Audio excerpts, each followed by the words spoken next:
नीलम Maithili channel का subscribe करबा के लेल लाल बटन का दबाव आ तकर बाद घंटी पर क्लिक क के नव नव मैथिली गीतक आनंद उठाओ।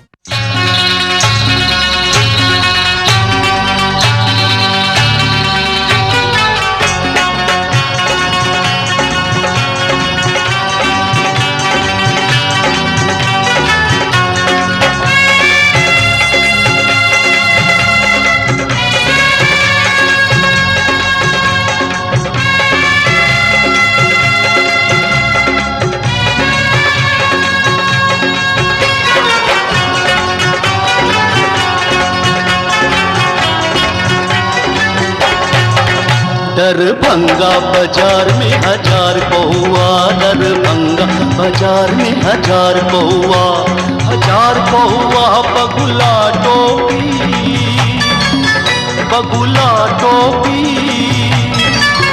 मधुबनी पुआर में बहार नटुआ सांची धोती। दरभंगा बाजार में हजार कौआ, दरभंगा बाजार में हजार कौआ।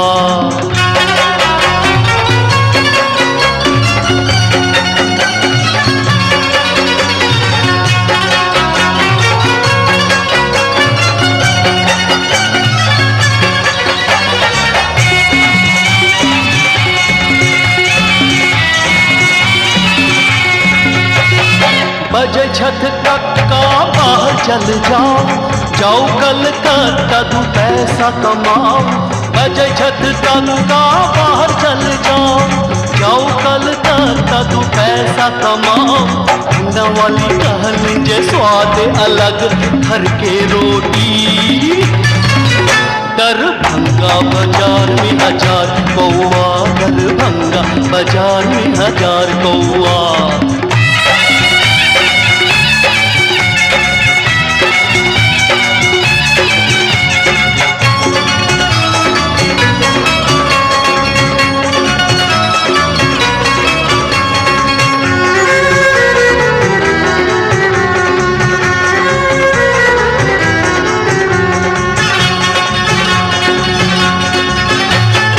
गेलहूँ पूरे नियम खानो निपत्ता, देखलहूँ सहरसा में गाछ पात सत्ता। गेलहूँ पूरे नियम खानो निपत्ता, देखलहूँ सहरसा में गाछ पात सत्ता। पटना में मंत्री के घटना घटल, दुर्घटना पोथी। दरभंगा बाजार में हजार कौआ, दरभंगा बाजार में हजार कौआ।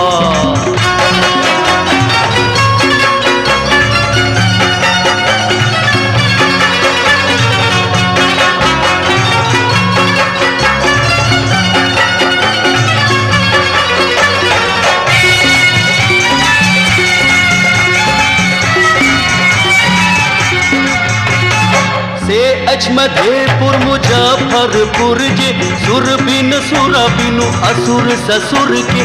से मधेपुर मुजफ्फरपुर जे सुर बिन सुर बिनु असुर ससुर के। एक टंगा एक नियो जफती जपना कोना राशन हसोती। दरभंगा बाजार में हजार कौआ, दरभंगा बाजार में हजार कौआ। हजार कौआ बगुला टोपी, बगुला टोपी।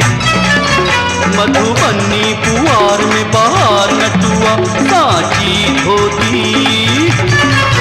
दरभंगा बाजार में हजार कौआ, दरभंगा बाजार में हजार कौआ।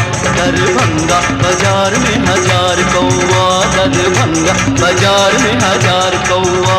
हजार कौआ बगुला टोपी, बगुला टोपी। मधुबनी पुआर में